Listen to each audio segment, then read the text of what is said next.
কিছুদিন আগেই আমাদের বাড়িতে চলে এসেছিলো হালিশহর থেকে আমার এক দিদি জামাইবাবু আমাদের বাড়িতে ঘুরতে এসেছিলো।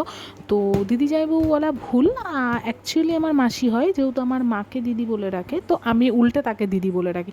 একটা ইয়াং লেডি, তাকে আমি কী মাসি বলবো, আর তার হাজব্যান্ডকে তো আমি আজ অবধি মেসো বলিনি, দাদাই বলি, জামাইবাবুও বলিনি, তো দাদাই বলি ন্যাচারালি। আমার মাকে দিদি বলে, আমি ওকে দিদি বলি, ওর ছেলেমেয়েরা আবার আমাকে দিদি বলে, পুরো ঘোটালা একটা সম্পর্ক। যাই হোক, তো অ্যানিভার্সারি আমি শুনেছিলাম আগের দিন, চলে গেছে, তো আমার পক্ষে সম্ভব হয়নি সেটা সেলিব্রেট করার। তো আমি আবার সেটাকে বিলেটেড অ্যানিভার্সারি সেলিব্রেট করলাম।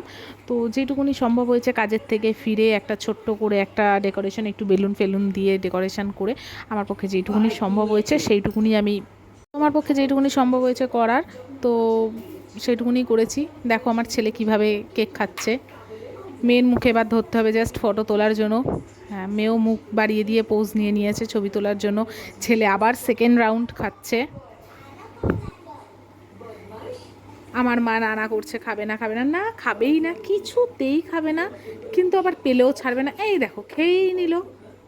চলে এসছে আমার মাসিমণি, উনি আর নানা করেনি, জানে খেতে যখন হবেই খেয়ে ফেলো।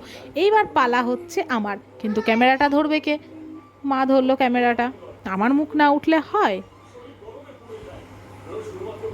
ব্যাস, খাইয়ে আবার আমার মুখেও মাখিয়ে দিল, ফর্মালিটি মেনটেন, আমাকেও খাওয়াতে হলো। আর দেখো কি ঘটলো খাওয়াতে গিয়ে, আমার হাতটাকেই কামড়ে দিল খাওয়াতে গিয়ে। ওনার দেখা দেখি ওনার ওয়াইফও আমার সাথে সেম জিনিসটাই করলো, যেন আটকে উঠলো, যেন ভূত দেখার মতন এমনভাবে খেলো।